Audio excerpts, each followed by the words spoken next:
a filmmaker, a father, a friend, a co-founder of the American Foundation for Equal Rights, a fundamentally sound individual that we can only hope to even come close to matching and doing as much good as Rob Reiner did. Rob Reiner was one of the most beloved people in Hollywood by so many. It didn't matter if you just interviewed him once. It didn't matter if you acted with him once, if you were in one of his movies, if you were in multiple movies of his. Rob Reiner, not just in front of the camera, not just behind the camera, when the lights were off, Rob Reiner wanted to do good. And he always made sure to do good. He was always outspoken about the shit that he believed in, and he made sure to let you know how he felt, and he has an incredible filmography that he created. And then his life, and the life of his wife Michelle, were taken by cruelty and stupidity and evil.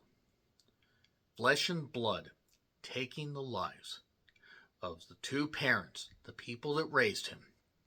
You have got to be fucking kidding me. Rob Reiner is somebody that we can all respect. And this is my tribute. And there are going to be some comments that I'm going to try to tamp down and ease out and smooth out as best I can. But about 24 hours ago, as of this recording, news came out that at Rob Reiner's home, bodies matched the age of him and his wife, and then it was revealed that it was them. Daughter. That poor daughter. Having to know what happened to her parents. And I'm just going to say it now because I don't care about substance abuse. I don't care about that stuff. I know it's a disease, but eventually you have to accept some responsibility. You don't do that. You don't do that to your fucking parents. You don't do that. You do not do that at all. And should he be found guilty? Should he? You got to do something. You got to do something to send a message. It is absolutely heartbreaking that Rob Reiner's life came to an end this way. Mere, weeks, a couple months after Spinal Tap 2, The End Continues. And I'm going to talk about his filmography. But this angers me. And I'm going to tell you something else that angers me before I start talking about his career. And I'm going to try to be as calm as I can. I'm going to try to be... I'm not going to repeat the post. But Rob Reiner was justifiably outspoken about the shit president that some of y'all voted back in because y'all got no soul, no goddamn reason to, want to exist except to watch minorities and other people held down. But Rob Reiner was always outspoken against that guy. And for good reason. For a damn good reason. Because he was all about marriage equality. He was all about victims of domestic violence and other stuff, co-founder of the American Foundation for Equal Rights. And nobody's perfect.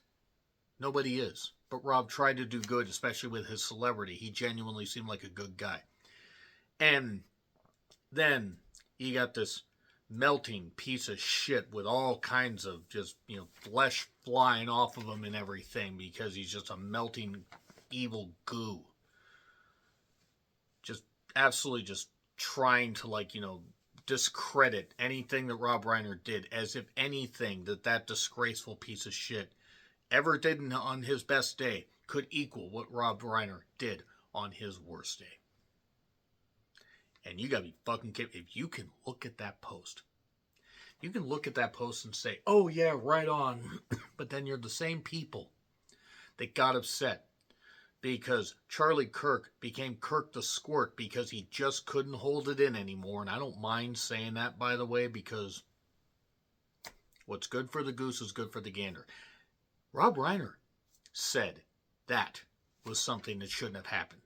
Rob Reiner, who stood against everything that Charlie Kirk, and other Trump supporters went for, and spoke out for. He said That shouldn't have happened.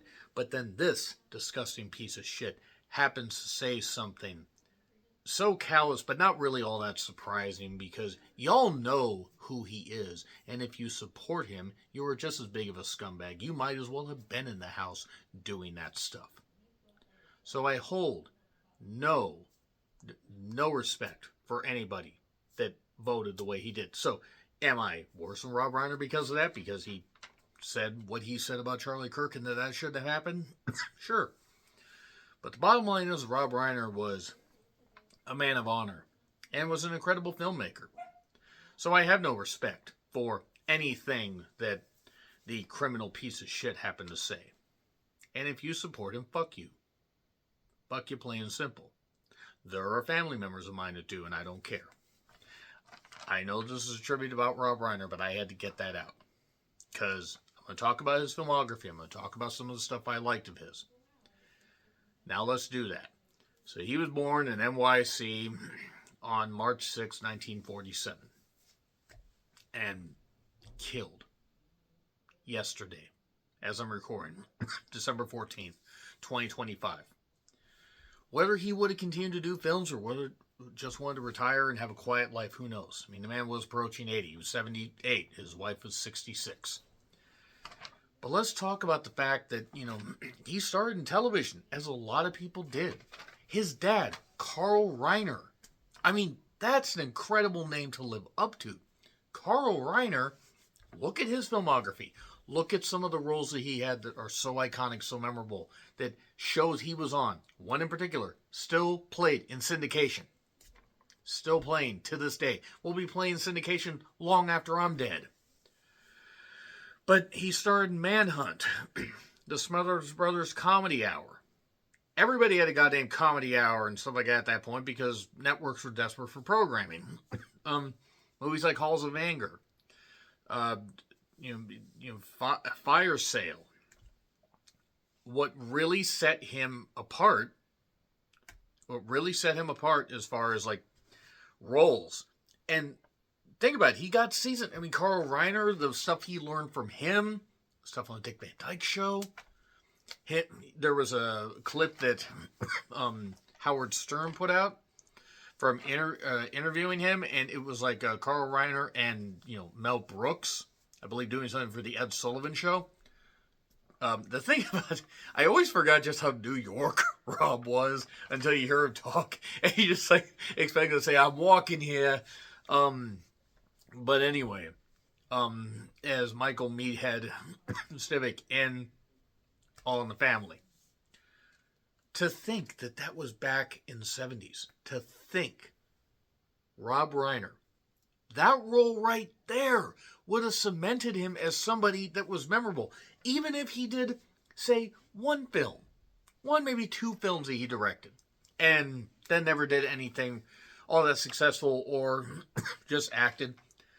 Look at the string of films that he ended up doing, but just look at his time as Meathead in All in the Family. Great stuff. Really great stuff. Couldn't get away with any of that stuff today on that show. My God. The insanity, the bigotry, and the bullshit on that show. Now, it was done with a comedic spin. But boy, oh boy. But Rob Reiner stuck out there. Of course he did. I mean, one, he had that great look, the friggin' 70s hair, all that. And he was great for comedic timing.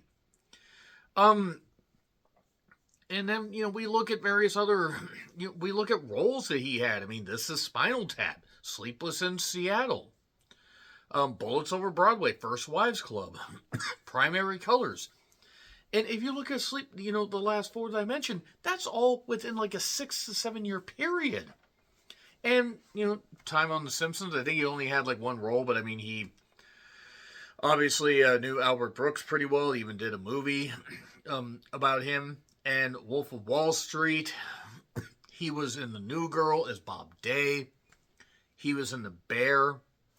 I do recall seeing a couple episodes of The New Girl. I've never watched any of The Bear. May actually go back and rewatch that. But if we just talk about directing, writing credits, I'll stick with directing credits. just because it would get into a lot of the dissecting and stuff like that. But realistically, looking at his films, and no, not everything was a fucking home run, because you're gonna have stuff that ends up having some issues. But it's like, you just take a look at stuff. I mean, again, this is Spinal Tap 2, The Legend Continues, or The End Continues. That's how they basically wrapped up his, big filmography. I mean, he had, dabbled and stuff and everything, but after acting and All in the Family and acting and other stuff, this is Spinal Tap. This goes to 11. Hello, Cleveland. 1984. It was a decent hit. It was also much more of a cult hit that gained a lot more fame after that. Now, I mean, I'm not saying it wasn't successful, but it gained a lot more fame in the intervening years. And the thing is, this is Spinal Tap. That was a hell of a Rob. I do need to rewatch some Rob Reiner films at some point, but this is Spinal Tap. Very, very entertaining. And then The Sure Thing, and that's how he follows up This is Spinal Tap. That's the following year, 1985. The Sure Thing I have not seen. I do need to go and watch that. But that's, something that, different type of movie. And he would always bounce between PG and R-rated movies. And Stand By Me. I mean, right, to look at the cast of Rob Reiner, you take a look at that, the iconic imagery, the Stand By Me song. But that was in 86. So again, just boom, boom, boom. He's there and, doing this stuff. And he acted in This is Spinal Tap, so it's not like he was just sitting back there and just deciding to do this. He was a busy man keeping up and doing this stuff. And then, I'll say this, my favorite movie of his is the following year, 1987, The Princess Bride. That is the tentpole of fantasy movies, for at least modern fantasy movies. I know there are people that don't like it. You're wrong, but that's, in all seriousness, if you don't like it, that's okay. I mean, you're wrong, but no, that in all seriousness, we all like different things, and we can all admit when we're wrong. The Princess Bride, Carrie Ellis, however you say it, I always get it wrong, Robin Wright, and of course Andre the Giant. He wanted Andre the Giant to be in the movie, and I did see some interview behind the scenes stuff making of about everybody interacting with Andre the Giant, and Rob even, talked very glowingly about him. Sure, he was in pain, but he would always, he was always happy, always had a smile on his face, would always work hard. That's when his back was screwed up, and Rob would always find a way to work around that. But The Princess Bride is my favorite movie of his. Stand By Me would probably be a close second. I do need to go back and rewatch that at some point. But The Princess Bride, again, if he had stopped right there, I'm not saying he should have, but if he had stopped right there, there you go. That's 4, I mean, I'm sure The Sure Thing is good. I do need to watch it, but that's 4 films in, just a few years. Boom. And then, oh, yes, Meg Ryan having an orgasm there before Russell Crowe stole her away from Dennis Quaid. To be fair, I think going with Russell Crowe probably was better, because Russell Crowe is insane, but I don't think he's as insane as Dennis Quaid. But When Harry Met Sally, and Billy Crystal, and good God, there's stories out there about Billy Crystal. Him and Rob Reiner in lockstep, tremendous friends, lifelong friends. And I can only imagine how Billy Crystal feels. He was on the Princess Bride set. Carol Kane was on that. I'm sorry to go back to The Princess Bride, but When Harry Met Sally, I'll Have As She's Having, all that. That was a great film. And I need to go back and rewatch that at some point. There's a lot of this stuff I need to rewatch. I will be honest, I forgot that he did Misery. I forgot he directed Misery. It has been a while since I watched that. And we all forget things, but that's really, really cool that he did that. And boy, Kathy Bates had put her on the map. That shows the trust that Rob Reiner had in giving, up and coming people a chance, and James Caan, but just Misery was great, and it showed a different side of Rob Reiner. I mean, yeah, we had Stand By Me, but realistically, if we take a look at the other films, right there, Misery, very dark. Not that Stand By Me wasn't dark, but Misery was an excellent film.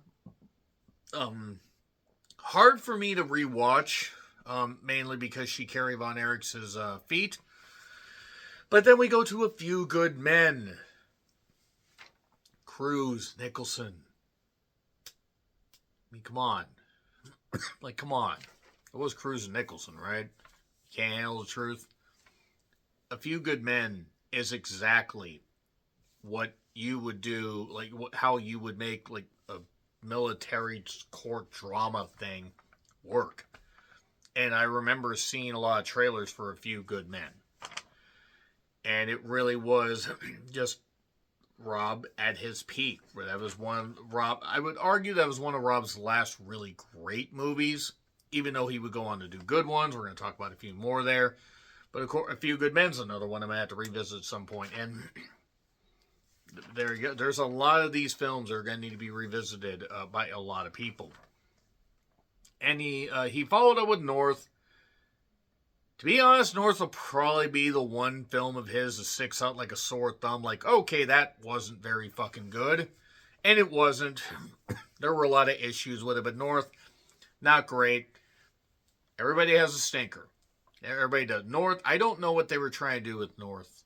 I don't know what the tone was supposed to be. It wasn't very good.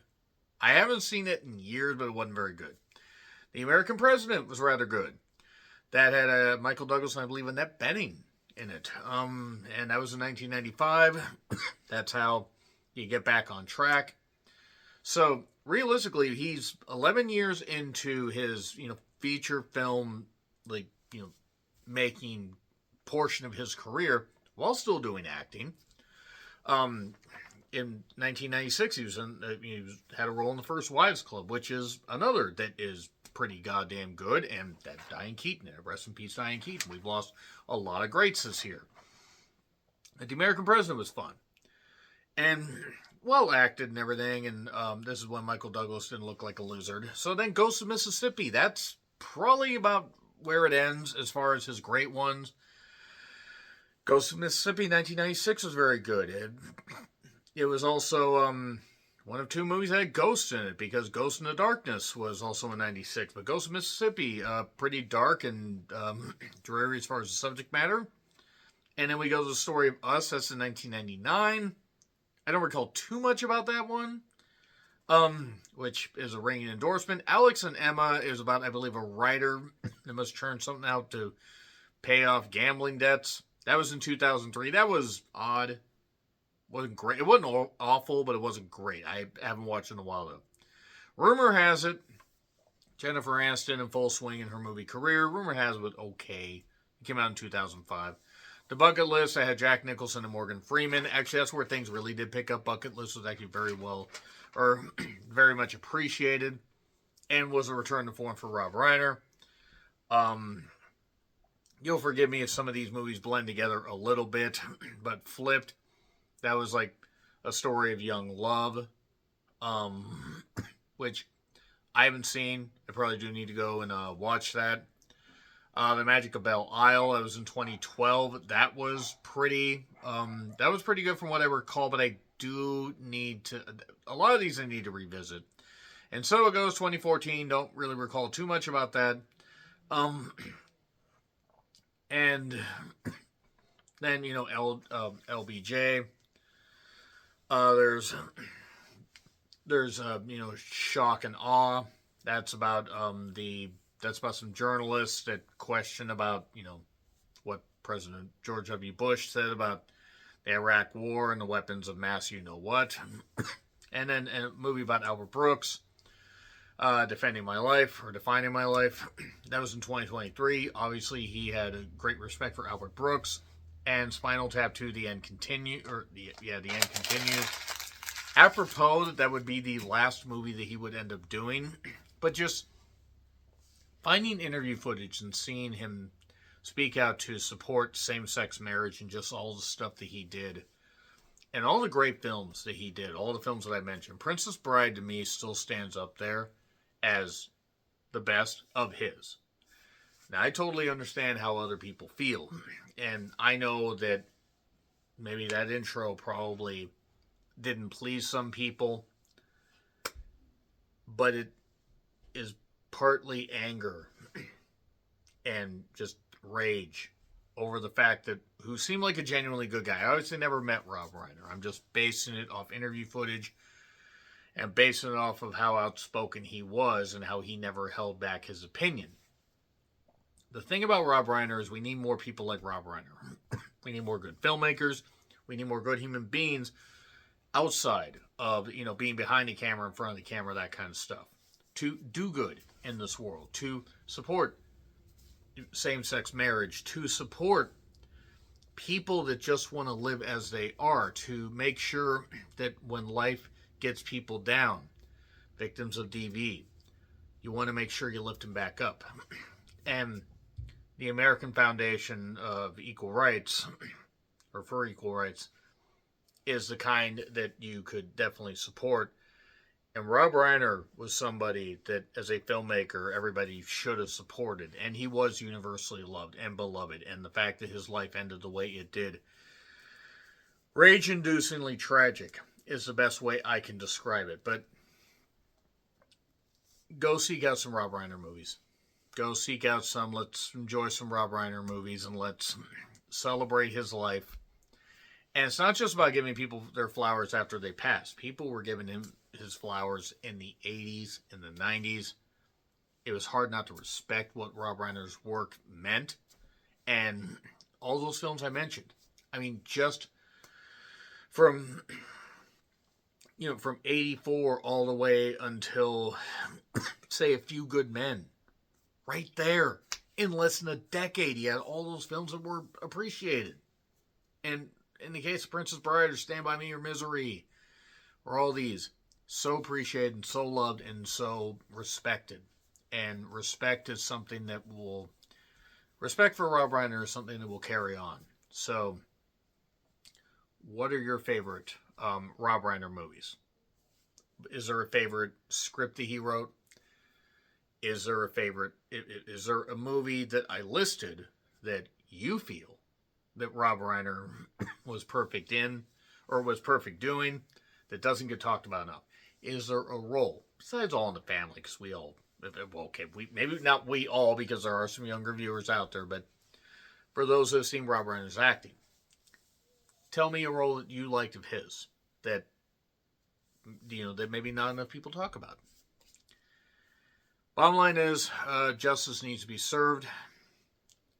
May Rob and Michelle rest in peace. May the daughter find some level of peace. God bless her for living on and doing that. And keep on going, because I don't know how I'd be if that happened. That takes a strong person. No doubt Rob and Michelle raised a strong person. Rest in peace, Rob. Rest in peace, Michelle. And fuck anybody that thinks that it's a good idea to support that piece of shit. Rest in peace, Rob. Better person than most. Better person than quite a few.